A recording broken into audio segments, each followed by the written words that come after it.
ظلمات الوهم وأكرمنا بنور الفهم وافتح علينا بمعرفتك وسهل لنا أبواب فضلك يا أرحم الراحمين.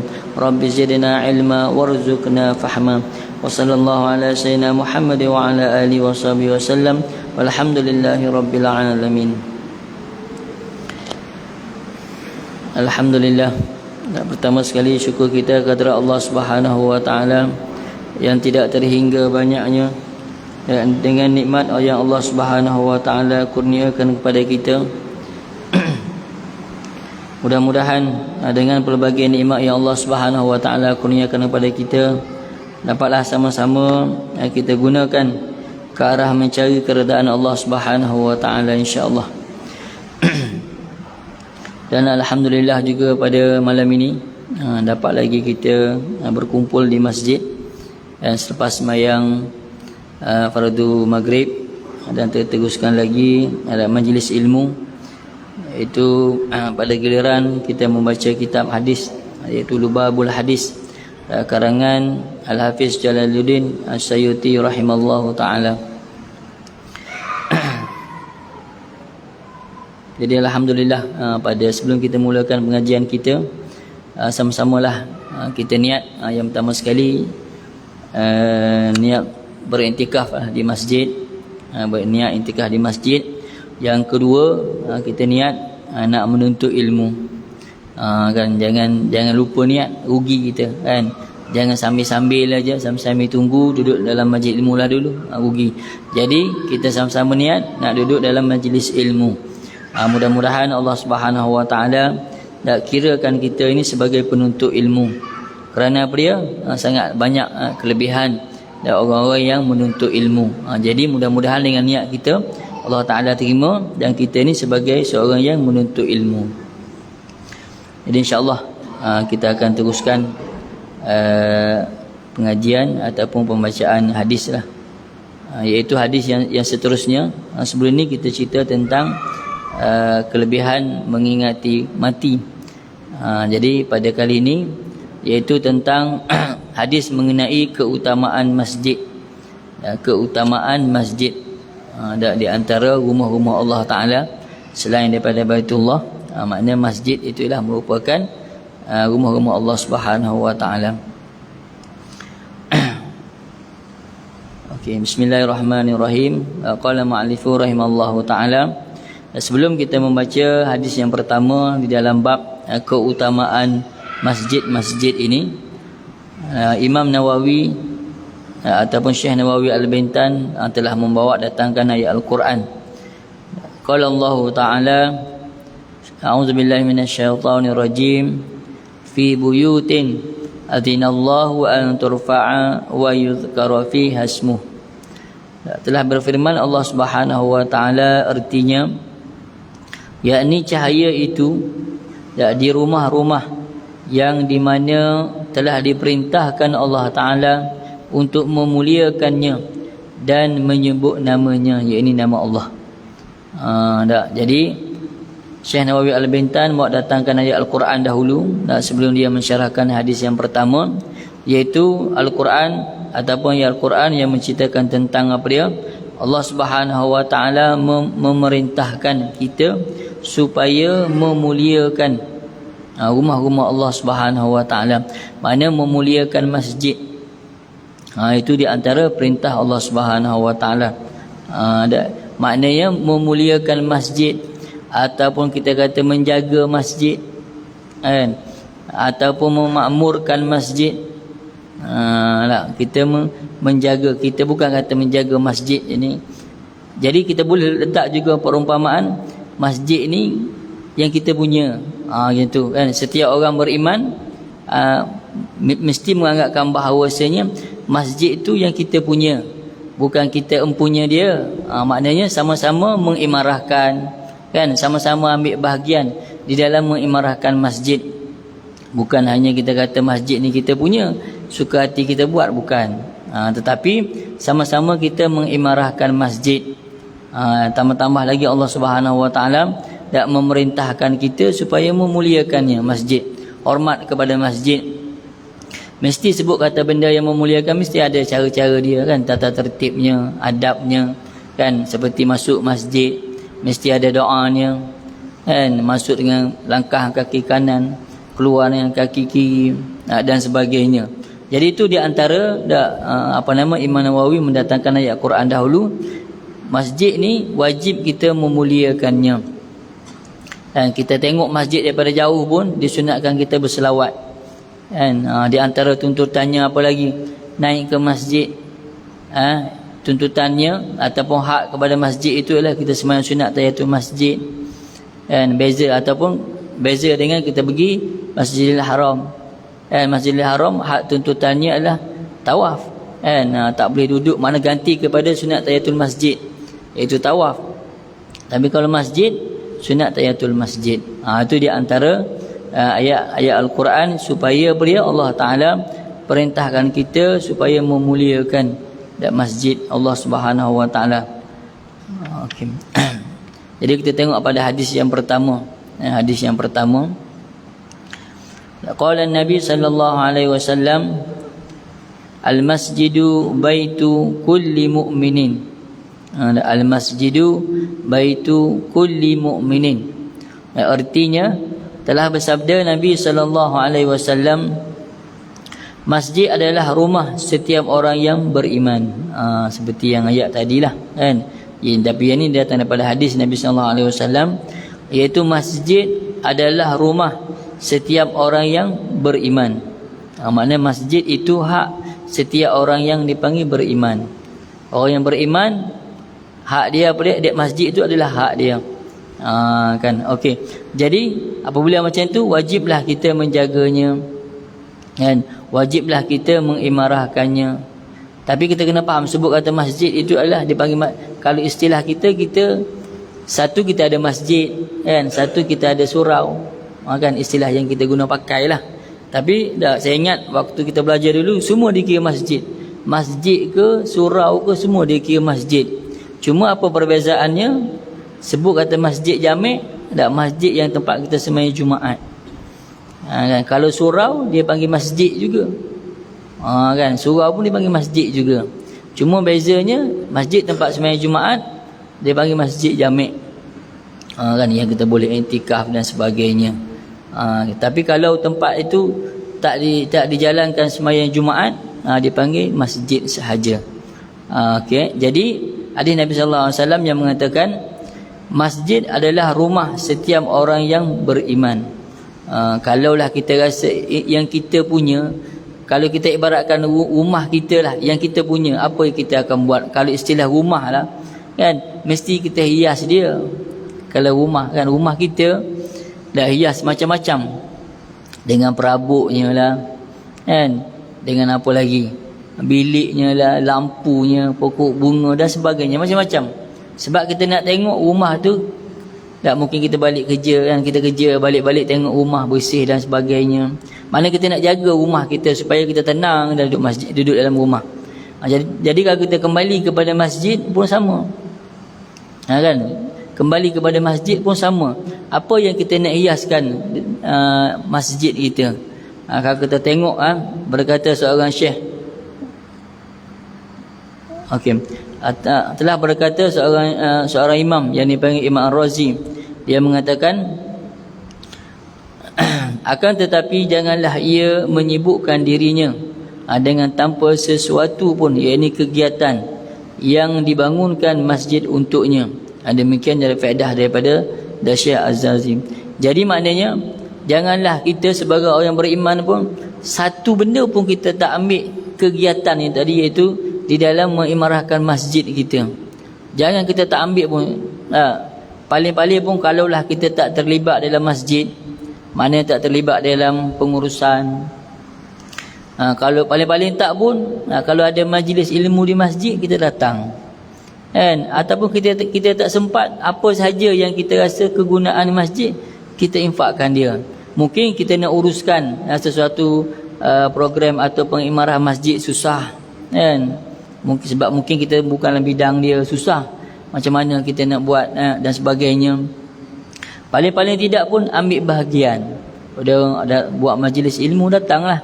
kan, mengimarahkan masjid sekali, ada buat program apa dia, pengurusan jenazah ke, kan, ataupun kursus haji ke, umrah dan sebagainya, paling-paling pun dia datang. Jadi sebab apa dia? Janganlah kita tidak buat satu benda pun kepada masjid kita. Kita kata kita orang beriman, kan, tapi tempat yang kita beribadah tu kita tak nak buat apa-apa. Jadi rugi, kata imam ni. Jadi kat sini tadi kita mesti jadikan masjid kita ni seperti kita tengok kisah-kisah sahabat dahulu, macam mana, kan, macam mana dia jadikan masjid dia. Di antaranya kita tengok, kalau tak silap saya dua minggu lepas khutbah Jumaat, kan, mana tentang kewajipan seseorang itu mengimarahkan masjid, lebih kurang tu kot tajuk dia. Kan. Jadi apa dia dalam khutbah Jumaat tu cerita? Di antaranya kita jadikan masjid kita itu yang pertama pusat pentadbiran. Kita tengok sahabat dulu macam mana. Kat masjid lah tempat dia berhimpun. Apa jua keadaan, tempat pun mesti di masjid, kan, ataupun sebagai tempat pendidikan, kan, sebagai tempat belajar, kan, dalam khutbah Jumaat yang sebelum ni. Jadikanlah masjid itu tempat kita menuntut ilmu, kan. Jadi apa lagi, mungkin kita jadikan masjid kita itu sebagai satu tempat untuk menyelesaikan masalah masyarakat, kan, mungkin dari segi keuangan, dari segi kehidupan seharian dan sebagainya. Ada sesuatu organisasi di masjid kita ini menguruskan. Jangan kita biarkan masjid kita kosong aja, kan, dahlah kita tak nak ambil bahagian, buat tak tahu pula. Jadi kalau kita tengok daripada hadis ini tadi, itulah masjid itu adalah rumah setiap orang yang beriman. Kalau kita mengaku kita beriman kepada Allah Subhanahu Wa Taala, masjid itulah salah satu daripada tempat yang kita kena jaga. Dan selain daripada rumah kita memang dah tentulah kita jaga, kan, dengan macam-macam lah benda yang kita buat kat rumah. Di masjid pun jangan kita lupa, kan, pertama kita hari-hari datang ke masjid. Okey, itu hadis yang pertama. Maknanya jadikanlah masjid ini ada tempat kita yang kedua selepas daripada rumah kita lah. Okey, maknanya sama-sama kita jaga dia dan sama-sama kita mengimarahkan masjid kita. Okey, dan hadis yang kedua, waqala sallallahu alaihi wasallam, iza ra'aitumur rajulu mulazimal masjidi fashhadu lahu bil imani. Artinya, dan telah bersabda Nabi sallallahu alaihi wasallam, apabila kalian melihat seorang lelaki, seorang lelaki yang selalu yang melazimi ataupun yang sentiasa pergi ke masjid, maka bersaksilah kamu semua untuk orang itu bahawasanya dia itu orang yang beriman. Alhamdulillah, kita tengok hari ni ada Allah Ta'ala bagi kekuatan pada kita. Satu hari 5 kali datang ke masjid untuk sembahyang berjemaah. Dan Alhamdulillah, tak kira kadang-kadang waktu hujan, dan Allah Ta'ala bagi juga kita datang, kan, dengan kesibukan kita kerja dan sebagainya, dapat juga sembahyang masjid kat mana-mana pun, kan, dengan waktu dengan keadaan gelapnya, dengan keadaan sejuknya, dapat juga kita datang. Jadi itu semua adalah kekuatan yang Allah Ta'ala bagi. Dan kita kena ingat satu perkara, suatu benda yang kita buat, khususnya di dalam beribadah ni lah, kita jangan lupa, kita jangan rasa itu punca daripada kekuatan kita ataupun kemudahan yang kita ada.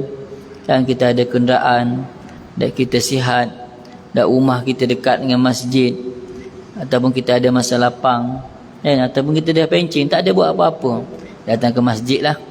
Dan tak datang masjid, segan pula. Makna jangan kita anggap gitu. Sebab tu sebelum ni kita dah bagi tahu, kan, syaitan ni pandai menggoda kita, pandai. Dia kalau dia kalah sebelum, dan ketika dia uji kita. Kalau dia kalah ketika selepas, dia uji kita.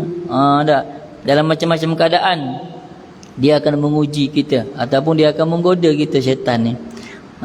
Okey, jadi maknanya tadi setiap yang kita beramal itu mestilah daripada taufik daripada Allah Subhanahu Wa Taala, kekuatan yang Allah Taala bagi kepada kita.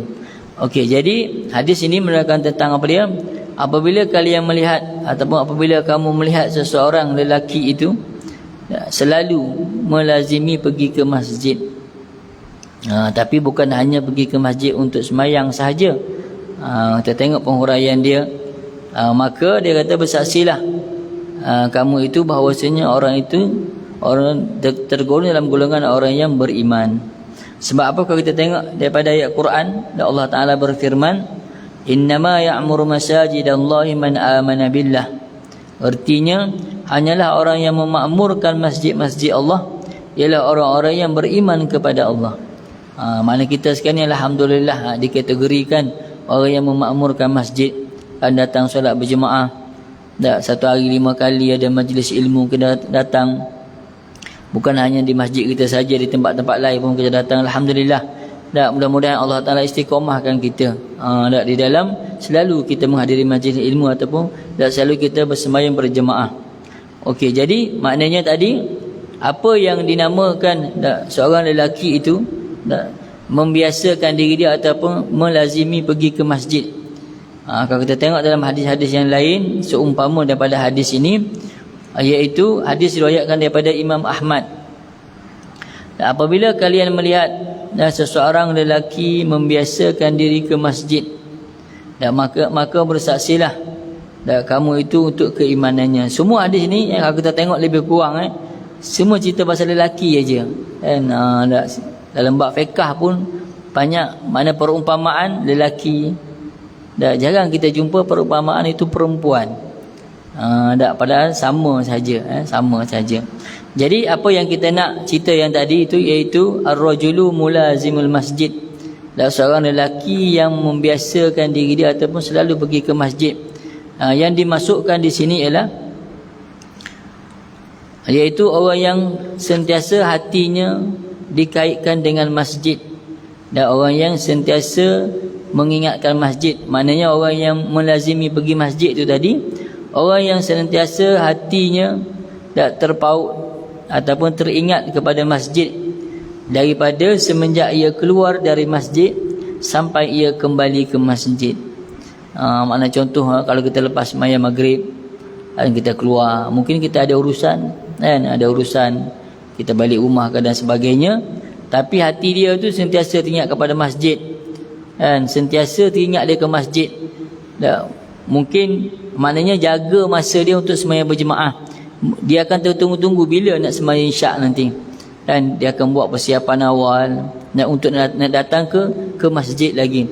Bukannya dia berlengah-lengah balik sekejap, sempat dulu ni, kejap lagi lah sekali, tak sempat sembahyang isyak di masjid. Tapi orang yang macam ni, orang yang dipanggil ar-rajulu mulazimul masjid ini tadi, sentiasa dia memikirkan tentang sembahyang berjemaah. Macam apa jua keadaan pun dia fikir aja macam mana cara dia nak cari sembahyang berjemaah di masjid. Sebab apa dia? Kita tengok di antara tujuh golongan ataupun tujuh bahagian yang berada di bawah naungan arasy Allah Subhanahu Wa Taala nanti di pada mahsyar, iaitu di antaranya seorang lelaki yang dipanggil apa dia? Terpaut hatinya ke masjid. Sebab tu benda ni bukannya benda yang kita kata kecil. Maknanya kalau kita tengok kita sendiri pun, kalau balik aja ke rumah, kita dah tak ingat dah esok nak datang masjid. Pertama-tama subuh, kan? Kalau ada masa aku datang, kan? Kalau tak ada masa tak datang. Biasanya kita gitulah, kan? Balik kat rumah, kalau sempat isyak kejap lagi masjid, sempatlah. Kalau tak sempat nak macam mana? Sembahyang sendiri. Yang tu yang kita tak nak. Tapi kita nak balik aja masjid lepas maghrib tadi balik. Mungkin ada urusan macam-macam, tapi dalam hati ni sentiasa fikir kejap lagi nak datang masjid ni. Apa jua keadaan. Kalau kita tengok, kalaulah kita berada di tempat macam tu, itu dia yang dipanggil tadi. Di antara kelebihannya apa dia? Orang yang macam ni seorang rajulun, seorang lelaki yang sentiasa mengambil peluang, kita kata mengambil peluang sembahyang berjemaah. Yang pertama. Yang kedua, menghadiri majlis ilmu di masjid. Yang tu yang dipanggil tadi. Orang yang macam ni Di antara kelebihannya, di akhirat nanti dia berada di bawah naungan arasy Allah Subhanahu wa taala. Kita tak tahu di pada mahsyar macam mana.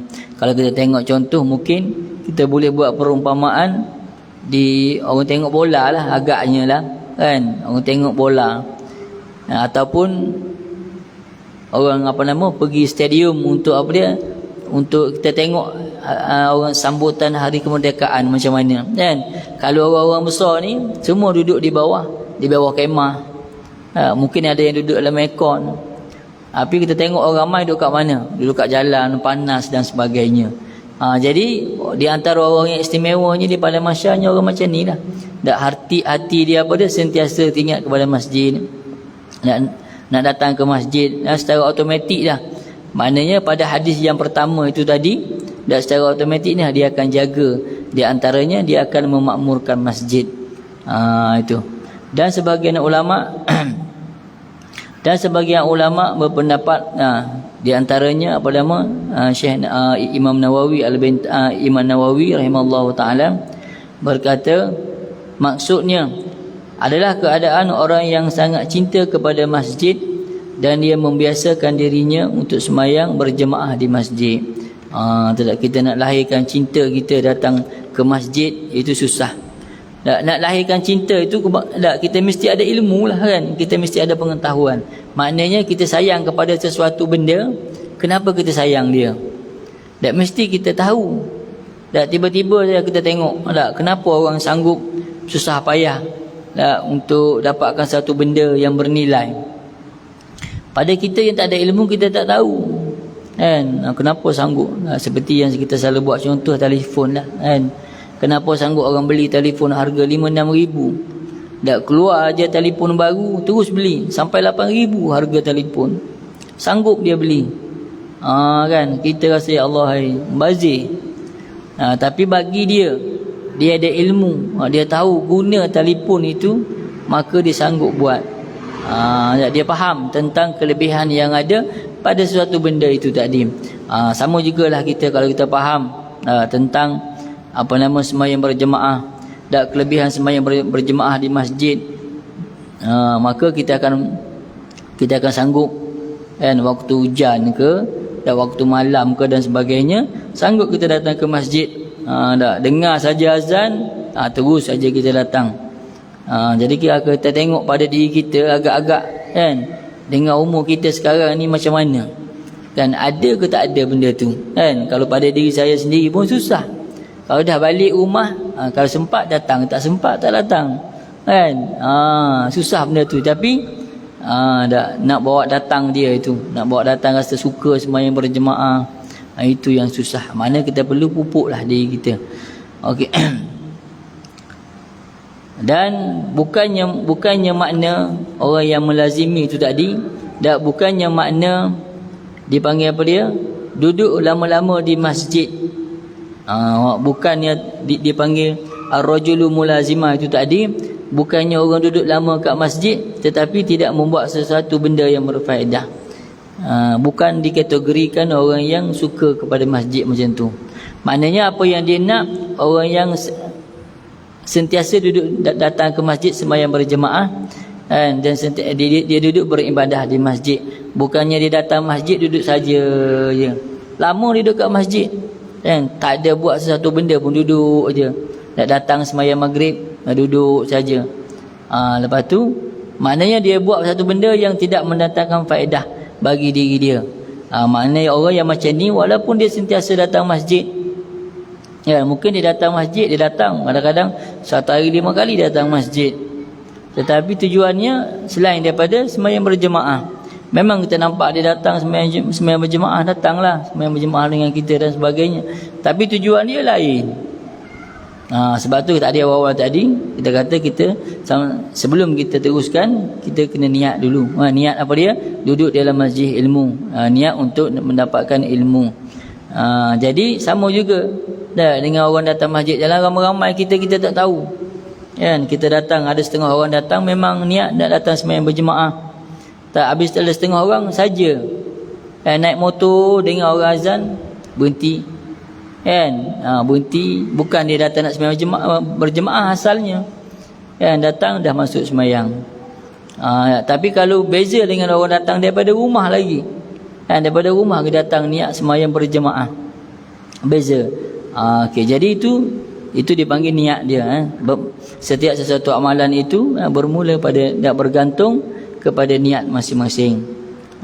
Okey, itu okey. Jadi itu hadis yang kedua yang mengatakan kalau seseorang itu membiasakan diri dia, maknanya melazimi datang ke masjid, di antara maksud melazimi datang ke masjid ini apa dia?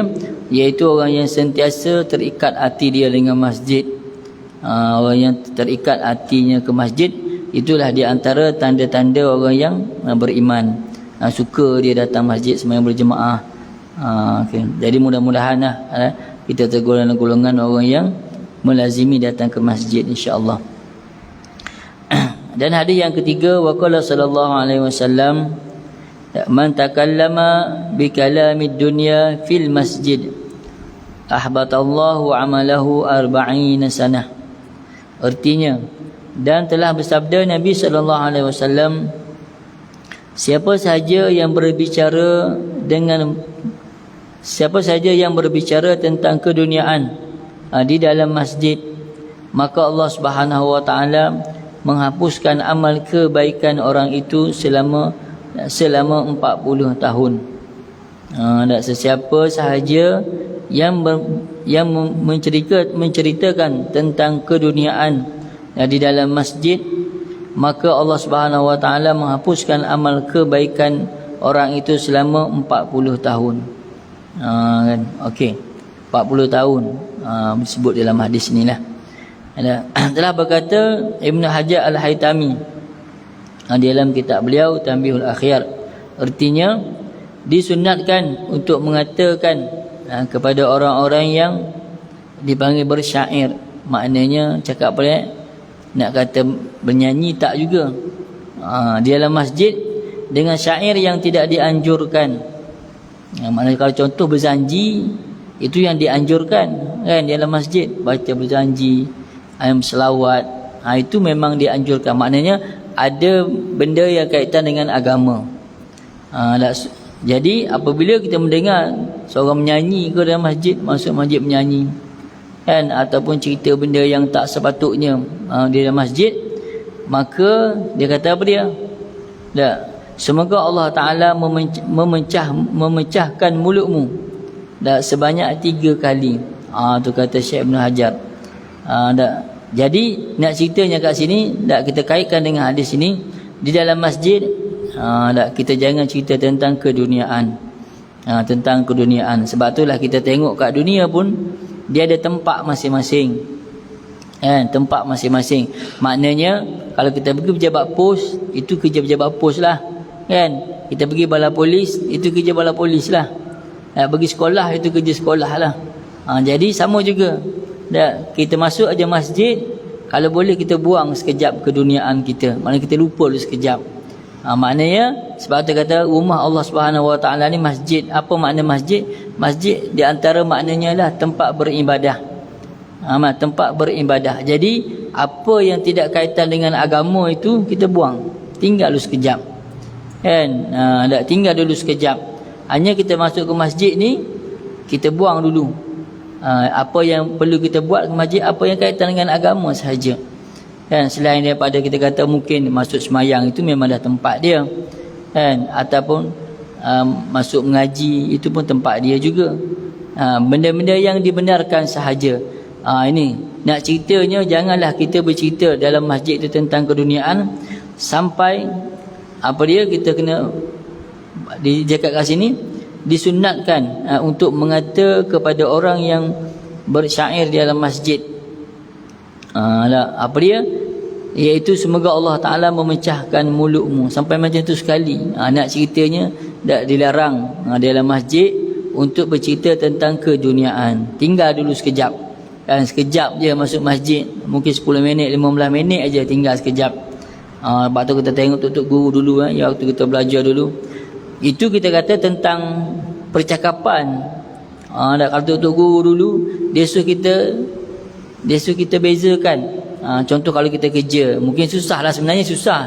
Tapi nak ceritanya, kalaulah kita ada rasa satu sifat bukan bertanggungjawab, mana kita suka, kita cinta, pasti kita akan buat walaupun susah macam mana sekalipun. Kan? Di antaranya apa dia? Dia suruh kita bezakan pakaian bekerja dengan pakaian sembahyang. Kan? Sampai je habis waktu kerja, tukar pakaian. Nak pakaian kerja guna untuk kerja lah, pakaian sembahyang guna untuk sembahyang lah. Itu nak ceritanya bukan wajib, tak wajib pun. Kita nak cerita nampak benda tu supaya kita buat contoh kan. Kalau kita beli kereta baru, kita keluar daripada kilang, kalau kita terus pakai macam tu je, pun tak jadi masalah sebenarnya, kan? Tapi dah memang sifat kita nak nampak cantik sebenarnya. Keluar daripada kilang, nak keluar pergi kat kedai aksesori, pergi tinted kereta lah, kan? Apa nama lagi, macam-macam, tukar tayar lah, tukar sport rim lah. Tujuannya apa? Nak nampak cantik je. Padahal kalau kita beli guna yang tu pun tak ada masalah. Kan? Jadi itu dalam bab keduniaan kita pun bukan salah pun, tak salah. Jadi dalam bab ni pun sama. Nak bagi siapa-siapa yang kita rasa suka, ni pakaian aku buat kerja, sampai je waktu sembahyang ditukar, kan? Dia tukar pakai benda mana pakaian yang kita rasa sesuai untuk gunakan untuk sembahyang lah. Pakai kain ke, kan? Pakai baju, tukar baju Melayu ke dan sebagainya. Itu di antaranya lah. Di antara nak ceritanya kita suka buat benda tu. Sampai macam tu pun dia nasihatkan. Kalau boleh, kalau tak boleh tak ada masalah, kan? Pakaian kerja pun janji pakaian tu bersih. Boleh digunakan untuk sembahyang. Okey. Dan disunatkan mensucikan masjid itu daripada pembicaraan duniawi, seperti bertengkar, kan, bergaduh di dalam masjid, mengeraskan suara, dan menghunus senjata. Ini cerita dululah. Kan. Dan dimakruhkan mengambil dari masjid suatu tempat yang khusus yang orang lain tidak boleh solat di tempat itu. Tak makruh hukum dia. Biasa dia datang duduk, itulah tempat dia sembahyang, jadi dia nak duduk situ aja. Dia tak nak pergi duduk tempat lain. Ni hukum dia makruh, tak boleh. Walaupun kita kata kalau ikutkan tak ada apa pun, kan? Tak ada apa pun sebenarnya, tetapi tak boleh, makruh hukum dia. Makruh hukum dia. Dia nak kira itulah tempat dia, selalu dia datang, itulah tempat aku nak sembahyang, itulah tempat aku nak beribadah. Orang lain nak duduk tak boleh. Tak boleh. Jadi hukum dia makruh. Makruh kalau kita buat macam tu. Okey. Dan telah berkata Imam Nawawi rahimahullahu taala lagi, dan dimakruhkan, ni mengikut pendapat Imam Nawawi lah, mengeraskan suara ataupun meninggikan suara di dalam masjid dan tentang ilmu ataupun selainnya. Dan sekalipun dalam masjid itu tak boleh juga mengajar dengan suara yang kuat, walaupun mengajar ilmu. Ini kata Imam Nawawi lah. Kalau mengikut pendapat imam-imam yang lain, seperti Imam Hanafi, diperbolehkan oleh Imam Hanafi, boleh, tak ada masalah. Dan juga salah seorang daripada anak murid Imam Malik yang mengatakan mengeras suara di dalam masjid mengenai ilmu dan perdebatan di dalam masjid mengenai ilmu, hal ini dibolehkan, tak jadi masalah. Dan janji benda tu berkaitan dengan ilmu. Kalau benda yang tidak ada kaitan dengan ilmu, tak boleh. Ini dua pendapat yang berbeza lah, kan? Pendapat Imam Nawawi mengatakan tak boleh, walaupun benda tu berkaitan dengan ilmu, kan? Mengajar suara yang kuat, kan? Mengajar ilmu, kan? Itu pendapat Imam Nawawi. Tapi pendapat-pendapat imam lain mengatakan boleh, maknanya tak jadi masalah. Dan juga mengikut pendapat Imam Az-Zazi pun mengatakan sepatutnya tidak dimakruhkan meninggikan suara untuk memberi nasihat dalam masjid. Cuma kalau kita ambil pendapat Imam Nawawi ni pun, mengajar pun tak boleh mengeraskan suara, meninggikan suara. Itu mengajar dan bab ilmu, dan dalam bab keduniaan lebih lagi lah tak boleh, kan? Lebih-lebih lagi lah tidak dibenarkan. Okey. Dan begitu pula satu perkara yang disunatkan mengeraskan suara dalam masjid, seperti apa dia, azan dan iqamah, tak berselawat ataupun takbir raya. Maknanya benda-benda yang berkaitan macam tu dibolehkan. Okey, itu pada hadis yang ketiga. Maknanya kesimpulan pada hadis yang ketiga itu tadi, janganlah kita bercakap tentang keduniaan di dalam masjid. Yang seeloknya kita tinggallah dulu kan. Kita dah berapa lama dah kan, kalau kita nak kira daripada petang tadi lepas asar, berapa jam dah kita dengan keduniaan. Nak datang aja ke masjid, kita berhenti sekejap kan, berhenti sekejap, tinggal dulu keduniaan kita, masuk masjid. Kalau kita bercakap dalam masjid pun cakaplah tentang agama ataupun apa yang berkaitan dengan akhirat. Sekejap aja, tak lama kan. Kalau kita tunggu maghrib tadi pun pukul 7 sampai pukul 8.30 dah 1 jam setengah aja kan. Okey, jadi kalau kita tengok daripada hadis ini, maka Allah Ta'ala menghapuskan amal kebaikan orang itu selama 40 tahun. Amalan seseorang itu disebabkan apa dia? Kita cerita tentang keduniaan kita. Okey, jadi insyaAllah sampai hadis yang ketiga saja. Nanti kita akan sambung hadis yang keempat. Waqala sallallahu alaihi wasallam, artinya sesungguhnya para malaikat membenci kepada orang-orang yang bercakap di dalam masjid dengan perbicaraan yang sia-sia, dan ia dianggap berdosa. Jadi insya-Allah sekadar tu je untuk perkongsian kita pada malam ini. Insya-Allah kita akan jumpa di lain masa. Wallahu a'lam. A'udzu billahi minasyaitonir rajim. Bismillahirrahmanirrahim. Alhamdulillahirabbil alamin. Wassalatu wassalamu ala asyrafil anbiya'i wal mursalin wa ala alihi wa sahbihi ajma'in. Allahumma ij'al aqidatana aqidati ahli sunnati wal jamaah minal ansyairati wal maturidiyah. Allahumma ij'alna minal mutamassikin 'alaiha birahmatika ya arhamar rahimin. Sallallahu ala sayyidina Muhammad wa ala alihi wa sahbihi wasallam. Walhamdulillahi rabbil alamin. Wabillahi taufiq wal hidayah. Assalamualaikum warahmatullahi wabarakatuh.